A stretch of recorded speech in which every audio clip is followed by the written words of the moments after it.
Hi students, today's topic is hydrosphere. This topic is from environmental studies.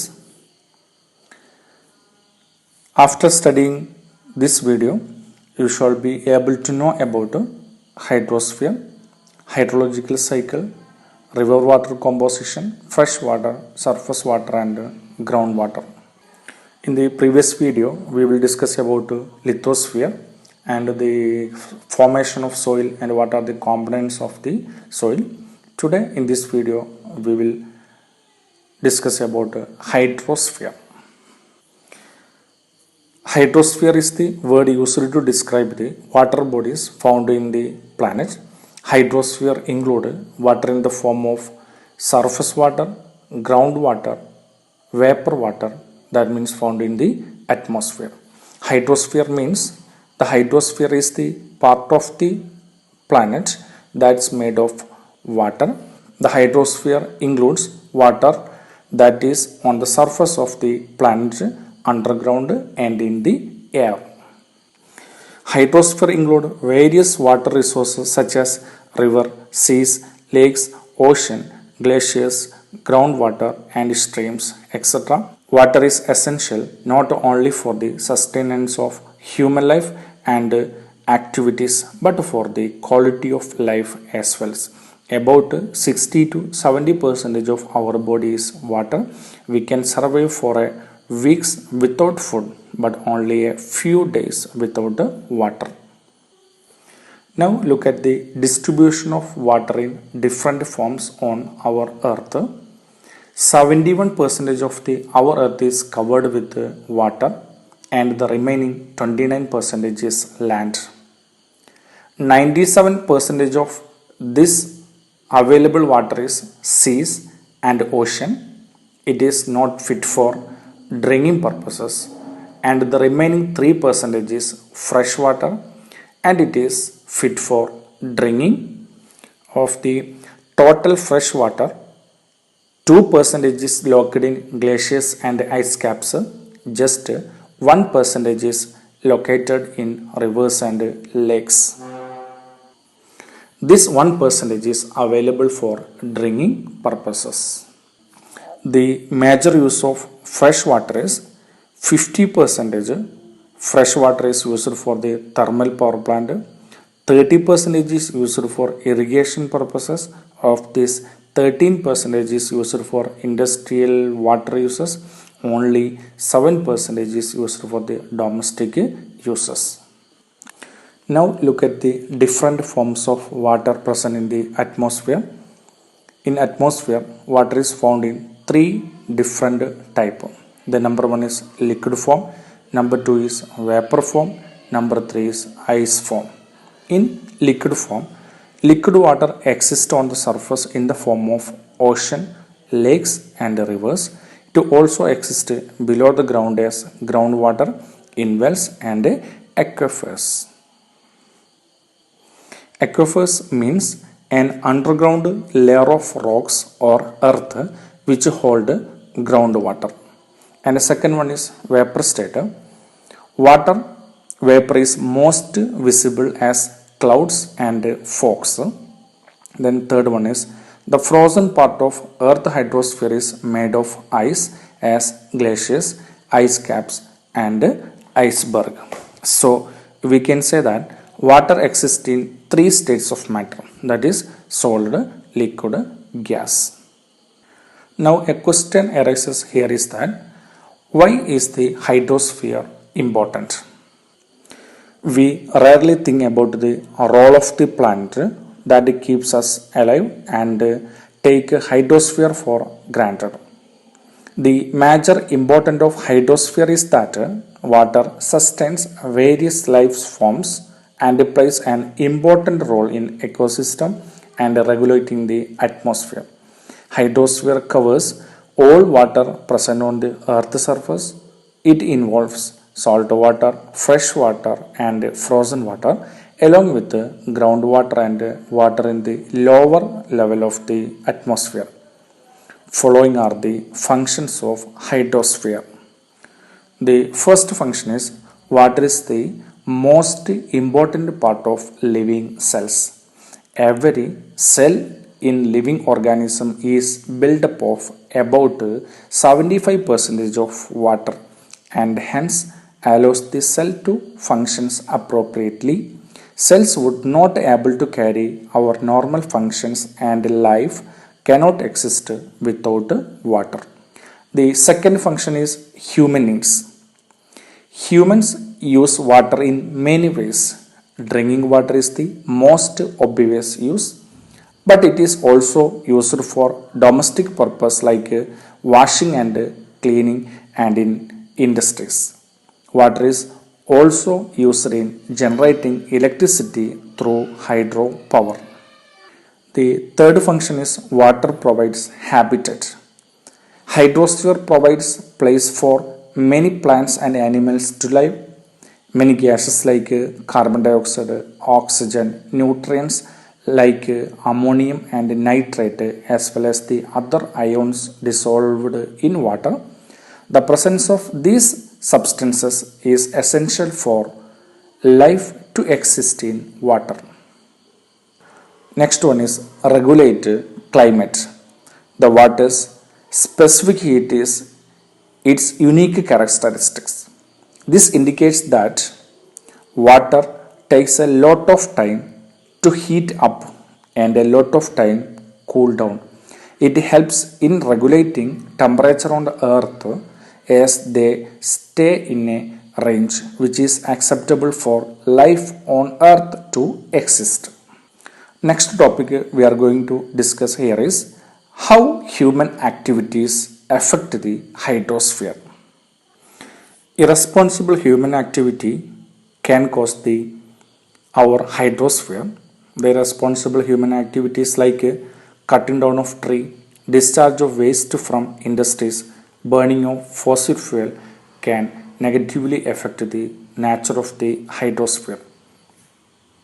This irresponsible human activity results global warming, acid rain, etc. Next question is how to save the hydrosphere. The existence of hydrosphere is essential for the existence of life in the world. We can take small steps to conserve water through which we can sustain our water bodies. It seems to be simple, but as a whole, drastic changes can be done. The important step to save the hydrosphere is number one, try to grow the native plants that are adapted on the climate of the locality. They may not require much water and fertilizers. The second step is dispose of toxic chemical substances like paint, bottles of medicines, plastics and other hazardous material properly. Don't throw it into the water bodies. And the third step is avoid tiling of the foreground in the front of the house. By doing so, the rainwater may not trap into the soil and this will lead to the reduction of groundwater in the surroundings. Fourth step is protect the ponds and wells by not throwing trash into them. And the fourth one is nowadays water conserving models of sanitary items are available in the market. Try to choose those kinds of model. Sixth one is make sure there is no leakage in the toilets and household taps. Seventh point, wash the vegetables, clothes and motor vehicles by using a limited amount of water. Eighth one is use environmental friendly product like lime juice, vinegar, etc. for washing utensils. This type of product may not harm the environment and the water bodies. The last point, that is ninth point, is oceans are the main sources of water. When you are going for a picnic in the beaches, do not throw any plastic bottles or waste product into the water. These are the some method to save the hydrosphere. These are all about hydrosphere, distribution of water on earth, major use of fresh water, different forms of water in the atmosphere, then why is the hydrosphere is important, then how human activity affect the hydrosphere, then how to save the hydrosphere, then we are going to discuss about hydrological cycle. The definition of the hydrological cycle is the hydrological cycle is also known as water cycle. It describes the continuous movement of water on, above and below the surface of the earth. Water cycle is the cycle that involves the continuous circulation of water in the earth to atmosphere system. It consists of following steps. The number one is evaporation, transpiration, condensation, precipitation and runoff. The diagrammatic representation of these steps is given here.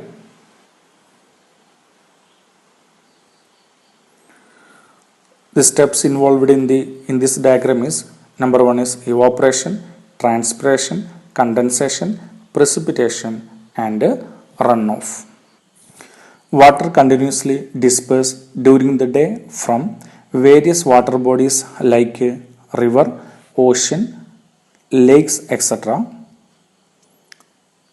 to form water vapor, and so the process where water changes from its liquid state to gaseous state is called evaporation. The conversion of liquid to gaseous is called evaporation. Let us move to next step. What happened the water vapor in the air? These vapors travels high up in the air and combined with dust and smoke to form a cloud droplets of water. These droplets combined with each other and increase in size, so we can say clouds are big mass of liquid droplets. This process is called condensation. This cloud formation occurs continuously until it reaches a point where it cannot hold any more water droplets. This tiny droplet starts combining with each other to form a large droplet. The large droplet are so heavy that it starts falling and finally reaches the land in the form of rain or snow. This step is called precipitation. Finally, all these water present in the land run off into water bodies like seas, river, lake, etc. These are the steps involved in the hydrological cycle. Then we are going to discuss about 5 steps involved in the hydrological cycle in details. The first step is evaporation. It is the transfer of water from the surface of the earth to atmosphere. This process is called evaporation. That is the transfer of water from the surfaces of the earth to the atmosphere. By evaporation, water is in the liquid state is transferred to the gas state. That is, liquid state is converted into gas state. This process is called evaporation. The second step is transpiration. Transpiration is the evaporation of water through minute pores in the leaves of plant. This step is called transpiration. And the third step is condensation.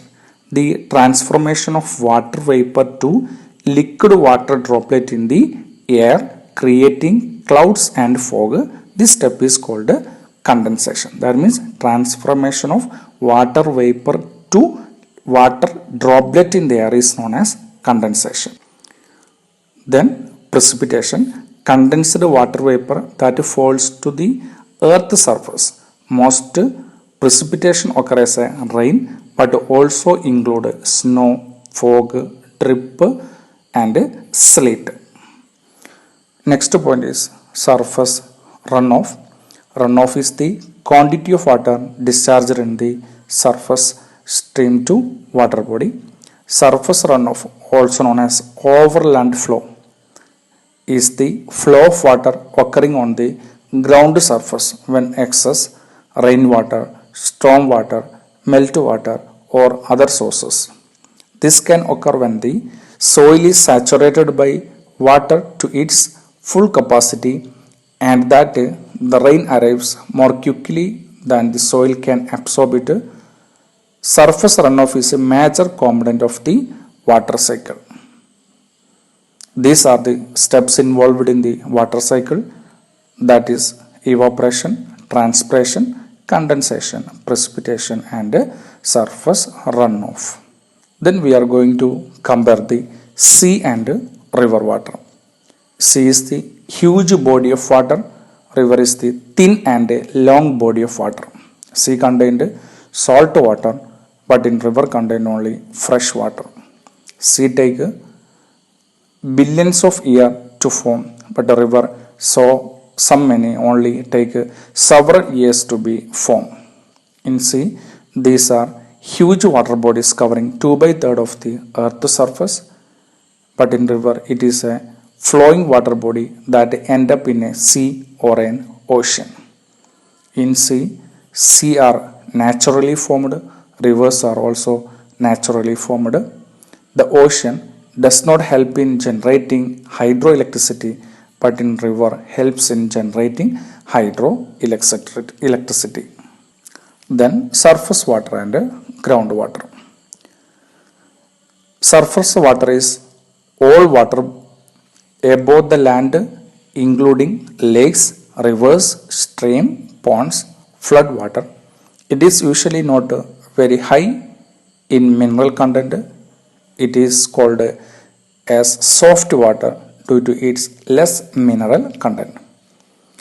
Groundwater is the water beneath the surface of the earth.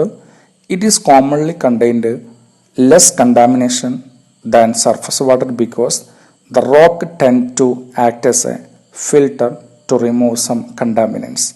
It is typically considered to be hard water. These are the some differences between the surface water and groundwater.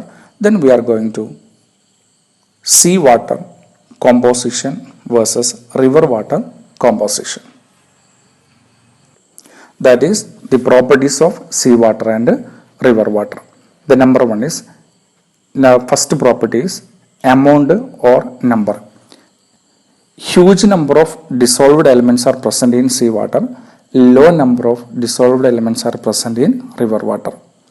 Sea water is a heterogeneous mixture, while river water nearly homogeneous, different from sea water. The sources of sea water is terrestrial, biogenic, cosmogenic, hydrogenic sources. River water is chemical weathering of rocks, recycled sea salt via rainfall. Then contributions of sea water and river water. Na plus and Cl minus account for greater than 86% of the salt content. These are the main contribution of sea water and river water. A minute fraction of river Cl minus content, that is 0.01% from the rock weathering, most from the recycled salt. Now let us summarize what you learned in this module. We learned the definition of the hydrosphere. The hydrosphere is the part of the planet that's made of water. The hydrosphere includes water that is on the surface of the planet, underground and in the air. Water is essential not only for the sustenance of human life and activity but for the quality of life as well. Hydrosphere include various water resources such as rivers, seas, lakes, ocean, glaciers, groundwater, streams, etc.